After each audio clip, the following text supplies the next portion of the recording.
Hi, Jason Pilgrim here from the Profitable Practice Podcast, where we help allied health professionals just like you empower and inspire the lives of so many more people by building bigger and better businesses. Let's go and get stuck in right now.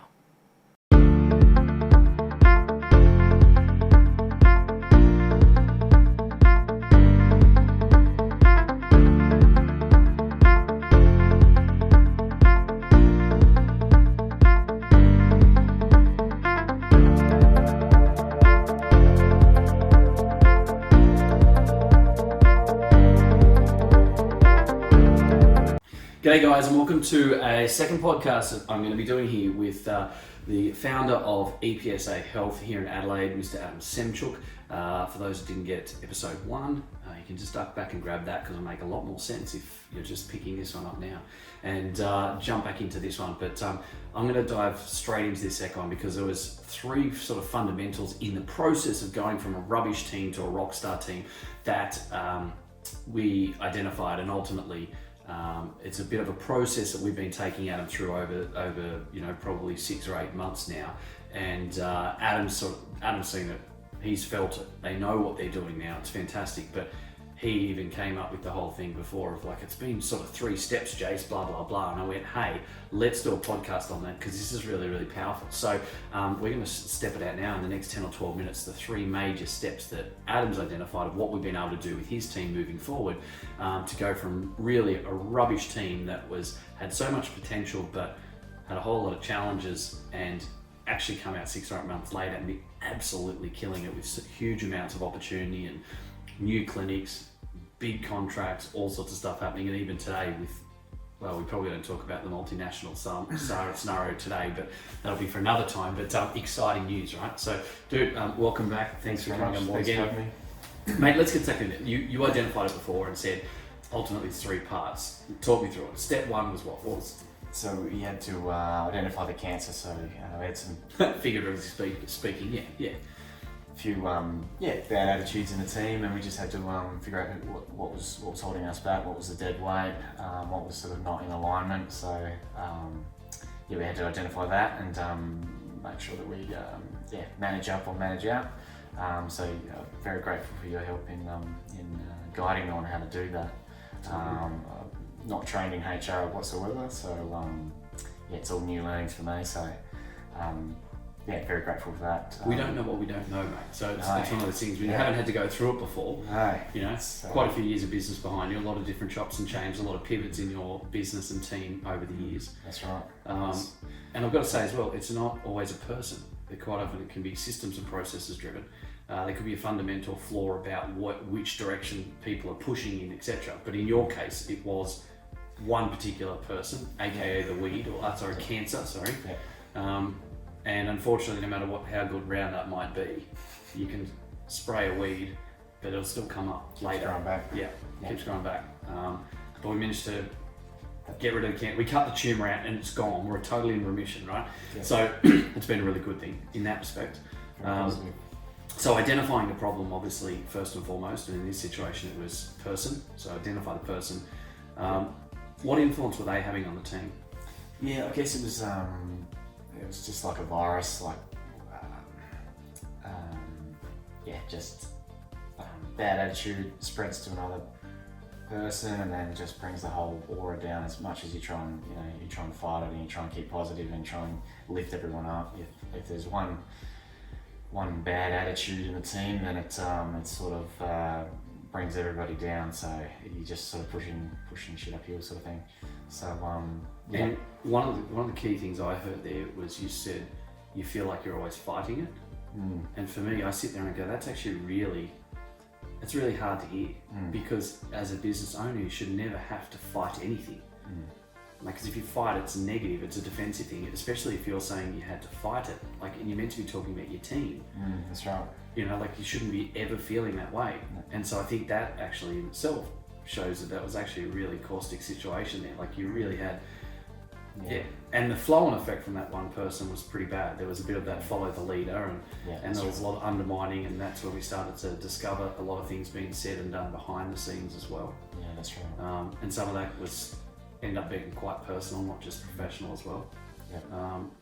And that can be really pretty tough to take. It's like you put your blood, sweat and tears into this, and then they're saying this, they're saying that, and this, that, and then it becomes this versus them. It's a really caustic situation. You have to get away from that. Very toxic, and you put all your heart and soul into it, and it all just sort of comes back at you. So I found very grateful.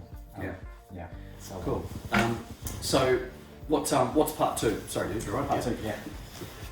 Part two. So we identified the problem. Yep. Was the person. We decided not to manage up and manage out, which is a smart way of doing it. We managed to do that. What was the step two of the process for you? We had to get everyone on the same alignment with the vision and the mission and the values, and get all that aligned. So that was the next major step. So I had to sort of make sure that everyone on the team was in line with the same vision. I had to make it the vision I came up with your guidance. So I needed to make sure that everyone was in the room wanted to be a part of that similar vision. Is it 100% defined right now? Probably not still. Probably still working on that part. Yeah, absolutely. And I always say action drives clarity, right? We've got some pretty good clarity. We're not 100% there, but to be totally honest, anyone who thinks that we get that whole stuff with the whole starts with why, and that's all important, and we all understand that, right? I've been banging on that drum for at least a decade now, and everyone else has been sort of on the bandwagon for the last 4 or 5. But we actually, so many people go, oh, I found my why, I did this and I did that, but they didn't actually get to that point, right? That's right. You don't really ever truly understand exactly your purpose and a few things like that in that type of scenario. I think everyone sort of likes to jump on the bandwagon. Yeah, that's right. But for most people, it becomes that soft and fluffy that you try and get so much perfection and clarity around it that you get like analysis paralysis, so you don't actually ever do anything. If it's not perfect and it's not 100%, then you don't do it. But if it's 80% done, pull the trigger, right? If it's 80% done and you're 80% clear about something, pull the trigger, get some action and drive towards it. And we did a lot of that, a lot of stuff with the team over a period of time, and we did a little bit of that this morning in that as well, that when you start to drive those fundamental actions in the right direction of what is almost the clarity you have, if you need to make a bit of a pivot, you can. You can, yeah. That's right. You can work it. It's always a work in progress, always continuous improvement. Good game of AFL goes 360 degrees, right? Yeah. Very, very different from, just head down type thing. So you can always just move a little bit if you need to, but you've got to make sure you're in the right direction. Yeah, that's right. Otherwise you're running, centre half back when the others are down full forwards, and, completely chaos, right? Yeah. Awesome. So it was about alignment. Talk us through a couple of key things that we went through there. Yeah, so we wanted everyone's feedback. We wanted why are they in the health industry? Why do they like working for? What do they like doing? What do they want to do in the future? What gets motivated in the morning? Values. Yeah. Okay. Good values to us. Yep.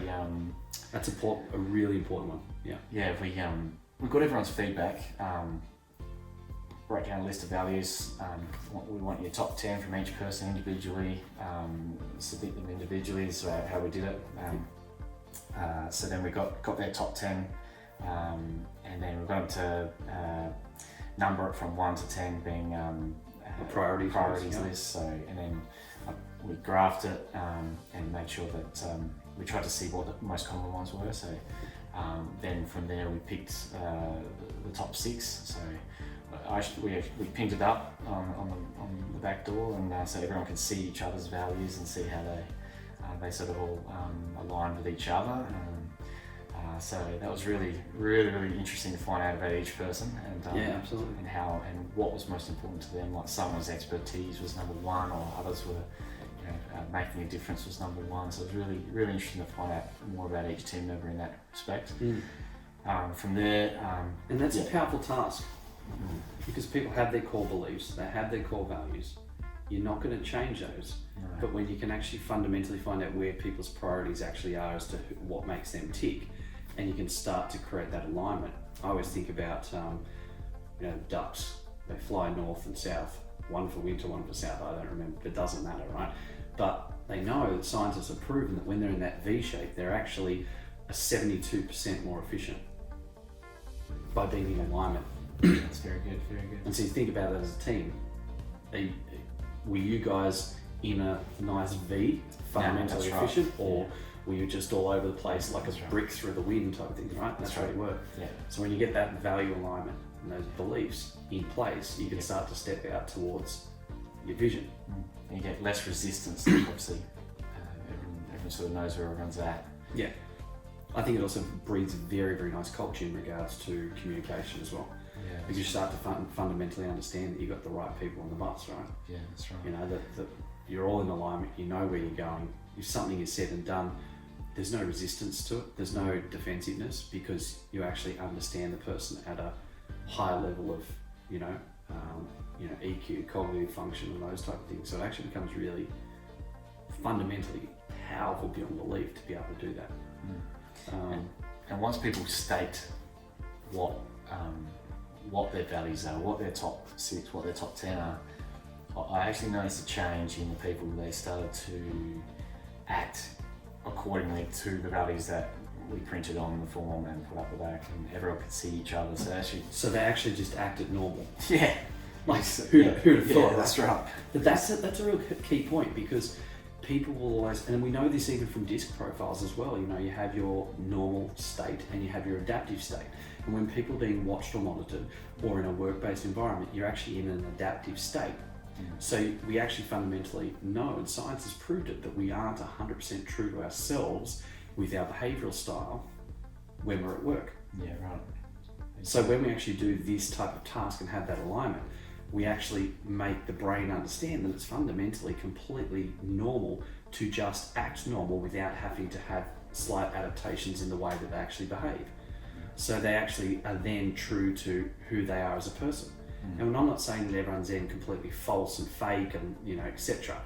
But we know from science that there's that adaptive state.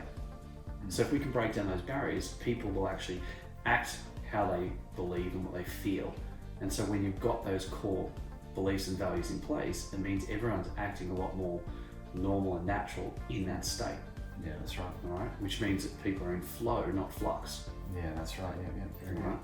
So that's a basis. Got the vision in place. So number 2 was all about the alignment, making sure we had the right people on the bus, getting the vision and alignment, etc. What's step 3? Step 3. I've actually forgotten what step 3 was. You were the one that said it before. That's why I said, I'm like, dude, I love the way you put it. You did paraphrase a little thing we used earlier today, but it was about, now that we've got, and I'll tell you what you said before, you made the comment about the bus. Once you've got the bus, that's right. the right people on the bus, all right, so we got rid of the problems, we got the right alignment, the right people on the bus, but then you've got to get the people on the bus in the right seat. That's right. Right seats. Yeah, that's right. And so what have we been doing with that? Yeah, so it's I think we're sort of still in the motion of tomorrow's session in getting some feedback on we've been over the why, now we're going to go over the how and how we're going to do it and what they want to do with their careers moving forward, with their PD, what they want to study, what they want to implement, how they want to what sort of people they want to work with, what sort of patients, what sort of conditions, what sort of programs they want to set up. So that's just getting the feedback tomorrow. So well, fundamentally it comes into 2 parts here. Like, so we get the right people on the bus. We need to get them in the right seats. Some people want to be backseat bandits. Other people want to be the driver. That's right, we want to be able to then work out exactly where we're going. And there's two parts to this. One is it comes down to personal and professional growth, right? So this isn't about just driving a business forward based on numbers of do, you've got to hit that, you've got to, when you get this, you get that type of thing. It's rubbish. It's not how service-based delivery has to work, and it's not how allied health works. Is it important to test and measure and have those business health checks and metrics in place? Absolutely, completely fundamental. Do you need KPIs? Yes. Do you need KPIs? Absolutely, they're more important than KPIs. But all of that aside, we need to make sure that we're growing people personally, not just professionally. All right, first and foremost. And then secondly to that is we need to be in a scenario where we can actually take what we're doing and break it down so that the right people are doing the right things at the right time. We've got the mini captains taking ownership of certain areas. We're actually having that delegated out, so we don't have a hierarchy of who's there and who's not, and I can't do this. We actually empower the team to work unilaterally. Yeah, that's so right. they're in that one sort of flat path. So it doesn't actually matter whether you're, the receptionist or the CEO, you can all be working on the same task, and you can have someone who theoretically is lower down the food chain actually being a mini captain of particular tasks and projects. Yeah. So you're actually lifting people up and pulling people down, so you're all on the same level in that capacity. Yeah. Sorry. No, you're right. We implemented the mini captains thing recently, a couple of months ago, and I found that empowered people really well, and we picked people based on their strength, and one was more good with detail and books and dotting the I's, crossing the T's. So she detail orientated people. She does the accounting and helps with that part, and then another person's really good with people and talking to patients and that sort of thing. So she's in charge of the bookings and the referrals and that sort of thing. So really appreciate your guidance on that. And I guess next step is to maybe swap roles and that sort of thing. And absolutely. Take it also fundamentally is going to be able to set you up for your marketing plans coming up as well. So your monthly marketing plans and the strategy. Because here's the thing, and this is what most people completely miss. Your marketing, most people get it around backwards. They'll go, I've got to go and get referrals, I've got to go to the doctors, or I've got to put social media up, and I've got to do this, I've got to do that. But that's fundamentally, it's a complete wrong way. You're going to the content first, you should actually be going to the target. Yeah. So we're not just going now, look at the target and what's the niche, we're actually looking at the team that we have, where they are personally and professionally, all right? Which seats, what skills they have, what skills they're missing. All right, so it's almost like you can do a mini SWOT on personalities and how they fit in. So what's their strengths and weaknesses? What are therefore going to be the opportunities in place? What are going to be some of the threats, or not so much the threats in that situation, but what are going to be the harmful avenues in and around what that person does or doesn't have? Excuse me. And so as a net result, this is going to fundamentally step out into how we then market, because we're going to have the right people moving forward, which we have now. We then have the right personal professional growth. We now get to have the mini captain, so we create that structure where there's no hierarchy, and you can have someone who's lower down the food chain running projects and tasks. People are empowered and accountable, which means we can actually scale faster, we can create more momentum, we can have more projects and tasks running because different people are empowered to run those. Okay. And that means we can then start to go, great, if this is who you want to work with, great, let's run marketing for that, because that becomes our target. Where are they in the highest concentration? We start drilling down that way. Now that might mean you have to go straight onto social media. That might mean you have to go straight to the orthopedic surgeon. Maybe that's straight through to the sporting organisation or the community group.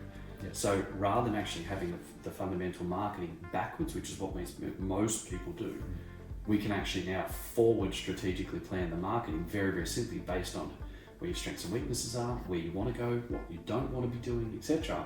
And we can drill down that pathway and that model that we have and set that up. And that's the exciting part for where I'm looking, because that's then people are actually doing the marketing and sales without having to think about it, without having to dread the doctor visit or dread social media, or I don't want to be on a video and all the other resistance, because that will now not come up, because we've got the right people in the right place on the right, in the right seat, doing the things that they're good at, that they want to do, and all the other stuff we're not doing. So you're getting people operating in their genius mode, and that becomes powerful for marketing. Genius mode, it's very good. I like that. Learned that today, so. Absolutely. First time for. Very good. Learn something new every day, right? Every day. Well, mate, I'm going to wrap it up. Hey guys, thanks for jumping on board another podcast session. 3 really powerful steps that everyone can go through and do. Ads is doing it with his team at the moment. We've got some amazing results. Literally going from a rubbish team and people to a rockstar team and some really amazing stuff. And I'm super proud of what you guys have been able to do in a really short period of time. Really grateful to be on the journey with you, and seriously, I can't believe how much we're just scratching the surface of what's happening. So really appreciate it. Very grateful, mate. It's good fun. Dude, appreciate it. Awesome. Thanks for your awesome. time. Thanks, buddy. Thanks, guys. We'll see you on another episode of the Profitable Practice Podcast really soon. Cheers for now. Hey guys, thank you very much for listening to another episode of the Profitable Practice Podcast. I would love nothing more than for you to be able to leave a review. I get so much joy out of listening and reading the amazing things that you guys say about this. So please subscribe to our channel, leave a review, and share it with your friends. Let's get some more fantastic information out there so all of us can grow the industry together. Cheers for now.